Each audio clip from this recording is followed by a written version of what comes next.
a huge welcome this evening to Virtual WIFT. This is a WIFT Australia initiative and we're delighted to have you here. As mentioned earlier, this is something that was created just 4 weeks ago, and it's been done specifically to meet the needs of filmmakers in Australia, all across Australia, especially women, but of course a lot of this information, in fact, all is helpful for men in the industry as well. And we welcome you tonight. Basically, where we started last week was our first episode with Steph Power. And Steph has been picked by WIFT specifically because she specialises in this industry, the industry that we're in. And last week we started the first of 4 episodes. The first was Home Alone.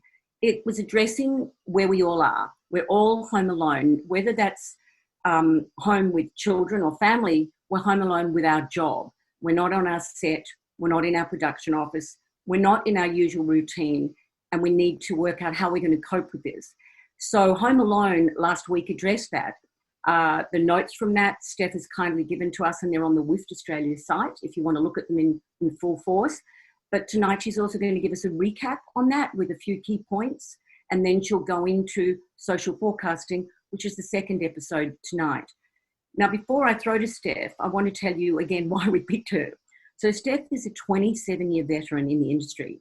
She first qualified from WAPA, same year as Hugh Jackman, as an actor. We're very grateful that Hugh endorsed her because we endorse her too. And but what Steph did, obviously a glutton for punishment at being clever, went back and also studied to be a director. She's also produced. And during that period of time, she realised actually quite early on that there was a need for mental health assistance in our industry. And I think all of us know that our industry is not famous for having the best mental health. There is a lot of stress. It can be because we're not getting regular work. It can be somebody hard we're working with. It can be just a difficult series or a difficult script. And because Steph recognised that need, she went back and studied. And I'm going to have to read her qualifications because there's too many. But essentially, she's got a master's in counselling. She's a postgrad in psychotherapies. She's on the Wellbeing committee for the MEAA, which is the union for most of us. She's a mental health practitioner and she looks after the welfare of us on and off the set. So in her job before coronavirus, that's what she was doing, and also counselling individuals in the industry, and that's us, because sometimes there's just a need because, as I say, it's a difficult set or a difficult script. She also heads up an organisation to do with the intimacy side of filming, and at the same time she handles, for instance, if there's violence in a script, anything that could be difficult for not just the actors but the crew. And Steph is a one-on-one counsellor and also helps, as I say, as a production support. So what I'm trying to say here is that Stephanie walks in our boots and she only counsels for mental health and well-being in our industry. And with that, I'm kind of delighted for Stephanie to take it away with social forecasting tonight. So thank you very much. Steph, shall I throw to you? Thank you, Claudia. That was a very thorough introduction, and I thank you so much, Claudia. That's lovely. So what we did last week, it was called Home Alone, as Claudia said. And what we were looking at was just the basic primary situation that we were in, which was home alone in social isolation. And the feeling of that and almost the shock of that, and what we were going to do immediately to just cope with that. So we looked at self-care, and as I have really heavily focused on, everybody knows about self-care and has probably done many workshops, is the self-soothing part.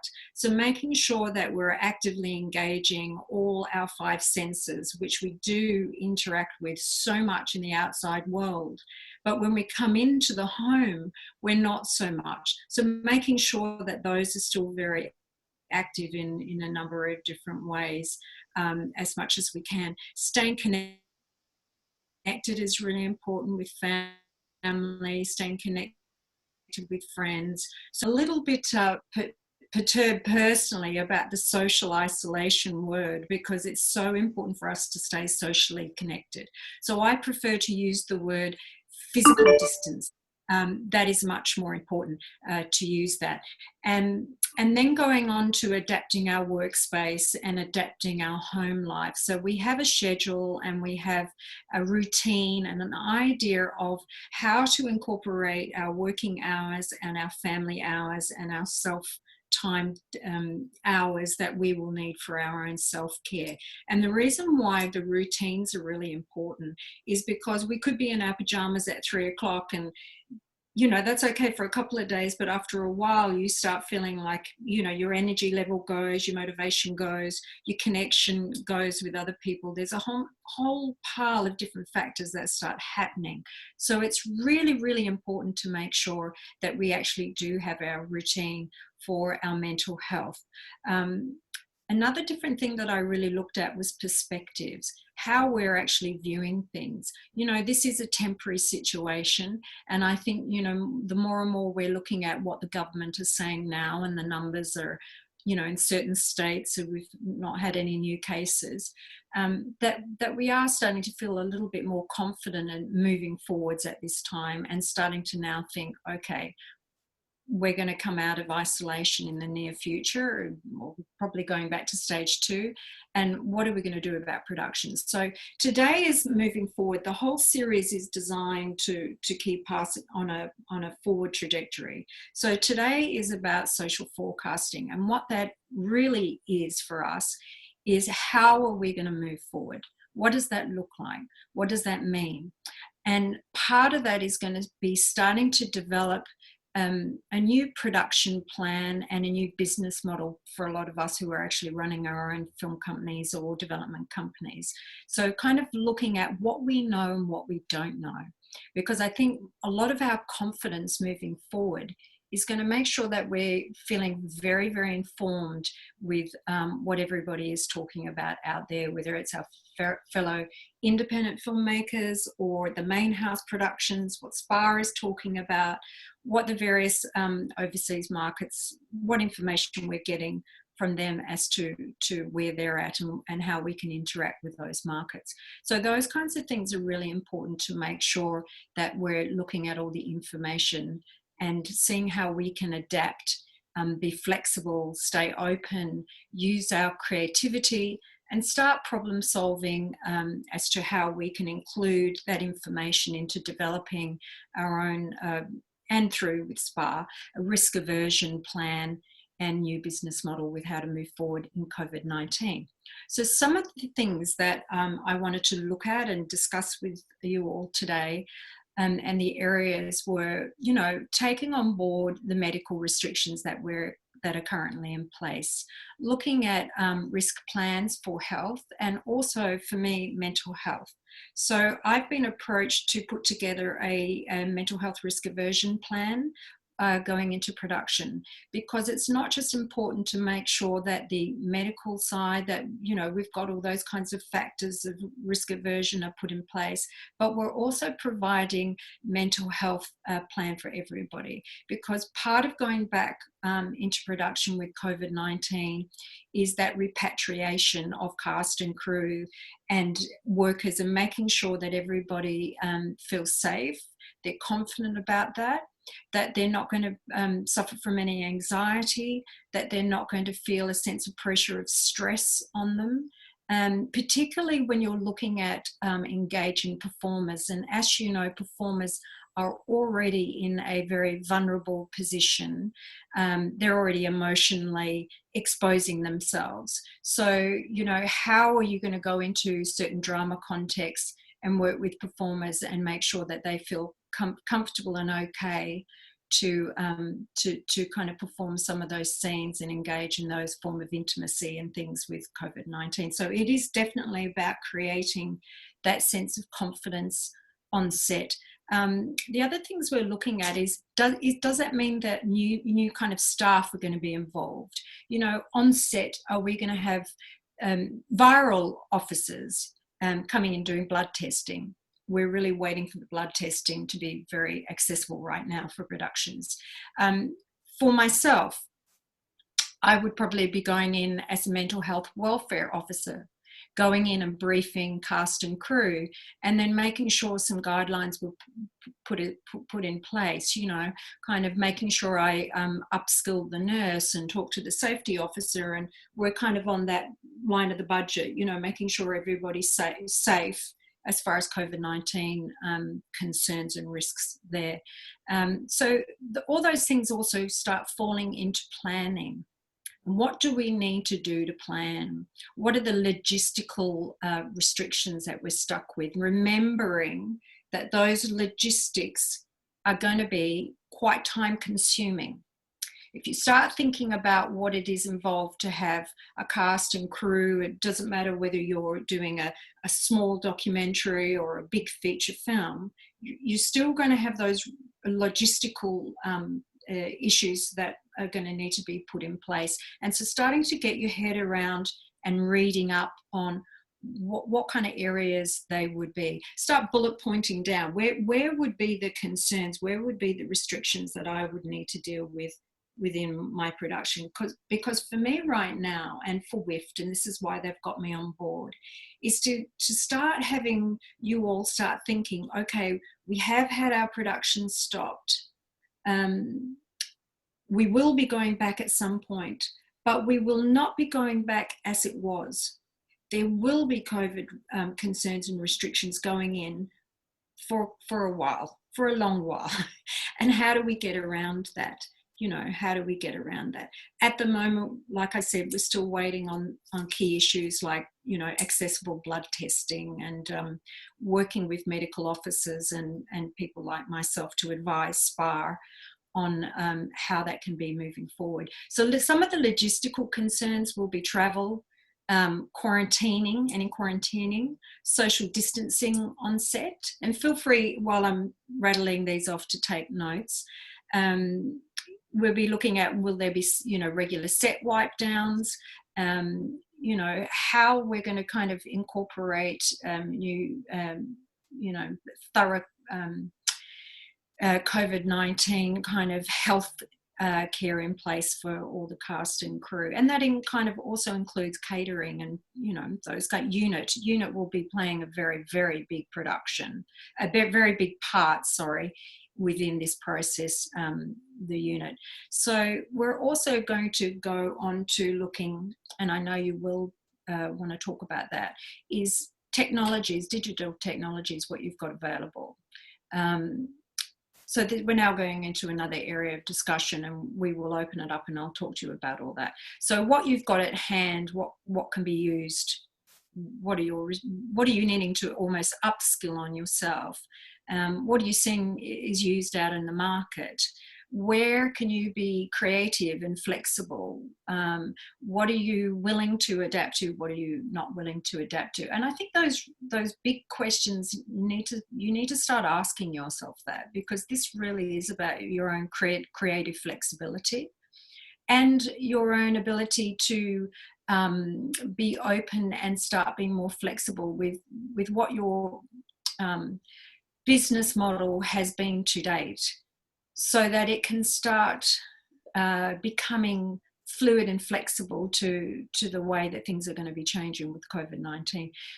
One of the other big areas that you'll be looking at is the financial investors, and keep remaining and having those discussions with your financial investors and where they sit with it all. Because the very, very big thing right now, besides can we get blood testing, is the insurance.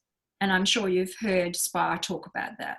But basically the insurers do not cover COVID-19 because it is a pre-existing condition. So they're not going to cover COVID-19. So how are you going to work in your production with that aspect of insurance? And what risks are you willing to take or not willing to take? And that will really depend contextually on whether your production is 5 people in a car park or a bigger production, or how you're going to do that. I know some people have managed on a very small scale to keep working because there's been people in the same household that have been able to go in and muck in and keep things going. But a lot of productions have shut down and stopped. So it is about looking at what measures are going to be putting in place. So certainly having those discussions about insurance, you know, keeping atop with, you know, financial investment and what kind of other support mechanisms you can get for your production.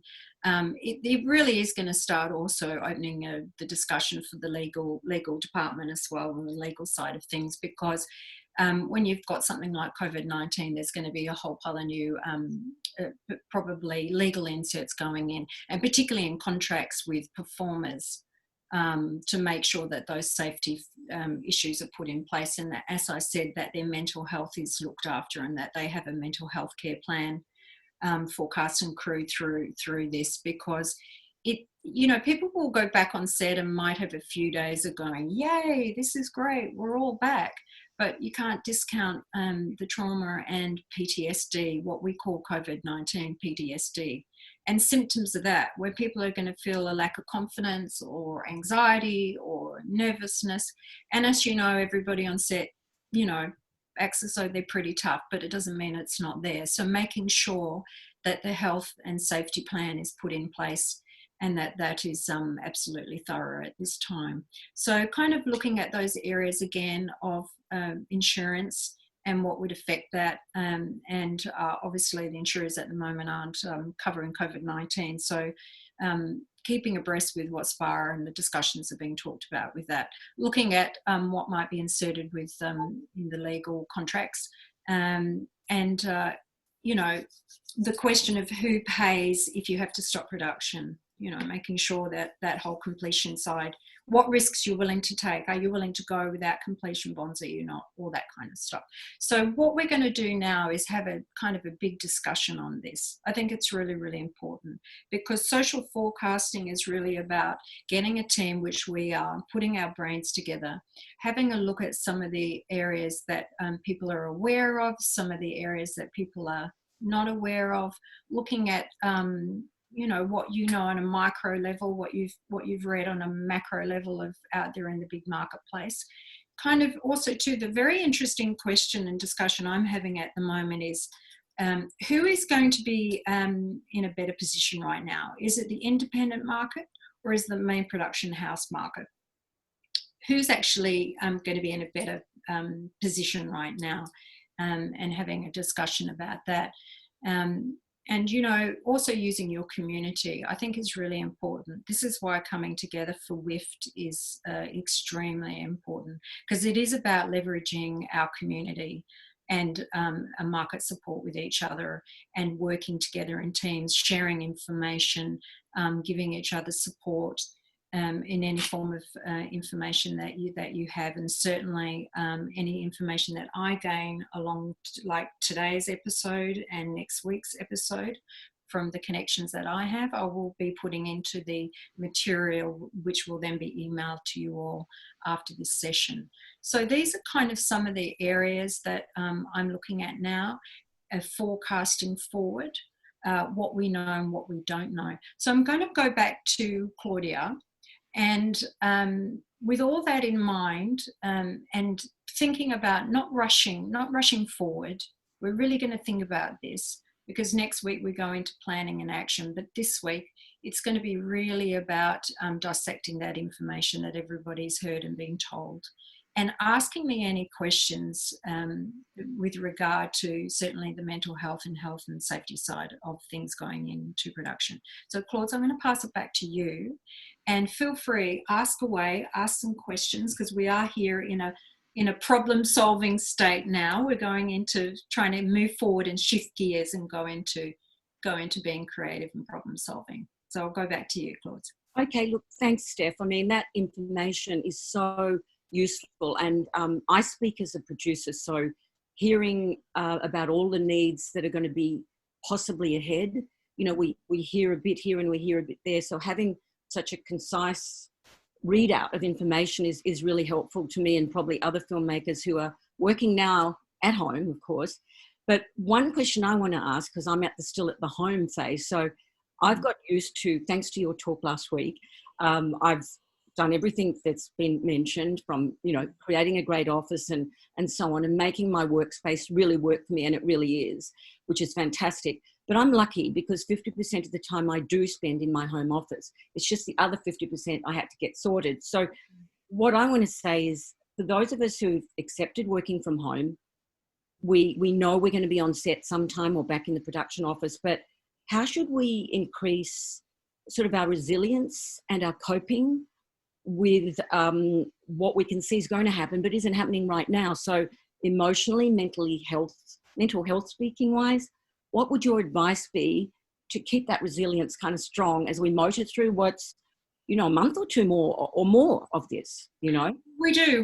We have a little bit more to go. And while obviously we're stuck home, we're going to, you know, make sure we keep that information going, read as much as we can, do any professional development we know we need to do to transition to working in the COVID-19 era, so to speak. So certainly making sure we're not feeling left out is really important. Staying within the industry and within information is really important. Making sure we keep that routine in our home day to day, you know, that's really important. Making sure we keep doing the self-care, that's really important. And having very, very open and authentic discussions with our other filmmakers, because now is a really good time to get stuff out and to show things to people. I found myself that it's a really great time to access people because people are sitting around the house. And I certainly find, you know, particularly actors and casting and things like that, people are much more open to seeing your material at the moment because they've got not much else to do but sitting around, you know, everything's been shut down. So it is a kind of a good time to keep being creative, having those really open, honest discussions. I think it's very, very important to not create stigma if you're feeling, if you're struggling, or if you're feeling unsure or not confident in things, whether it's the material or whether it's just literally getting through your day-to-day. It is having about those really open discussions of your feelings, if you feel connected to the team that you work with, so that they know what you may have concerns about or fears about. All those things will have to be constantly addressed. You don't want to be in a position where somebody feels they're not being heard. That's really, really important right now. Every voice is very, very important right now. So it is very much about balancing the personal care side of you and then the production kind of side, if you're in that leadership position or you're in a position where you've got a product on the market or you have had to pull a product short or whatever. So it's attending to that, but not at the detriment of yourself. It's also making sure that you're not so focused on yourself and consumed and down a rabbit hole that you're letting the production or your work kind of side go as well. It's about finding that balance and being really happy with that balance of self, because I think if you're feeling good within yourself, that's certainly going to be what helps your coping and builds your resilience up. Okay. Because it is a state of vulnerability. It is a state of vulnerability that we're in. So it's that's self-discipline and self-application, I think, at the moment. It's about self-courage to go, what do I need? What do I want right now? What do I need? What do I need to do for me to be okay? You know? But certainly open communication is really primary at the moment.